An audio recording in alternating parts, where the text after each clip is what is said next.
911, what's your emergency?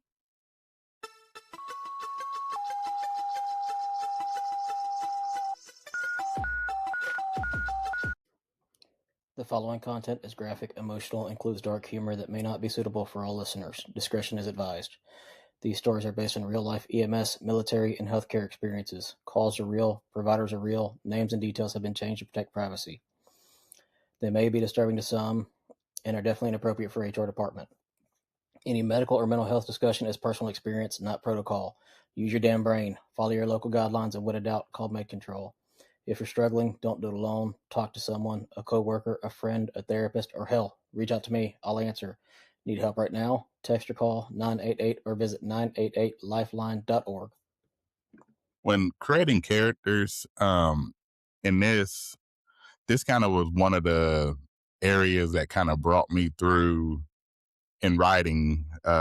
It was a rough spot for me. It made me understand I really needed to assess my personal life differently, because I started writing, I felt myself improving, getting better. Everything was like, okay, I'm getting these emotions out. But I didn't know the writing world was so cruel. Like, man, it is toxic. And if they cannot fit you into a box, it becomes a problem. Um, so there's different forms of writing. They call them plotters, people who plan, they plan every scene, every piece.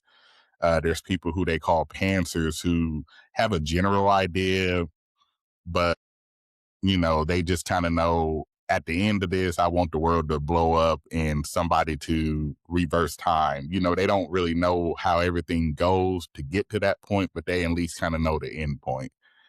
I find myself closer to the second one, but I didn't know the language of writing, in all honesty. Like I said, I've been writing for over 20 years, but I'd never learned the actual wording to communicate. Like, this is prose, this is purple prose, this is this. I just did it. So when I was asked those questions, trying to explain how I write was really hard, and it became a source of tension in these communities.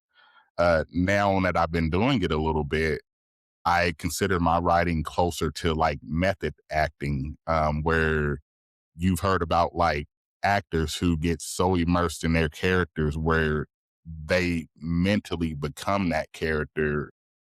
Uh, they live as that character for a period of time. And some of them have to go to therapy and have to honestly go through like a whole detox of some sort to break themselves mentally from being that person, because they get so immersed in it.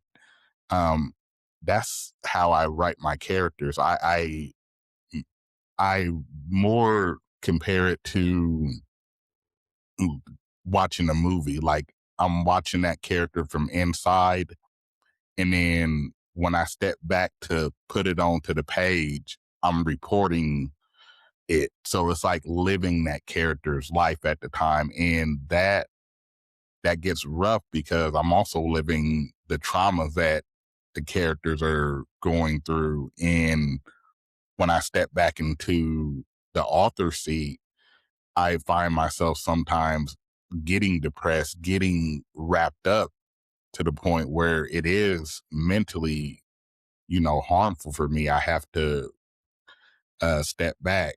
And I had to really sit down and talk with my wife and explain there's going to be times, I realize now, and there's going to be times when I'm writing that I may get done and I may just want to, be around you. I may not really talk to you at the moment, but I still would just want to be around you, being your presence. Please don't push, because as a lot of times, and males will close off when you start pushing. It's got to be like, let me open up.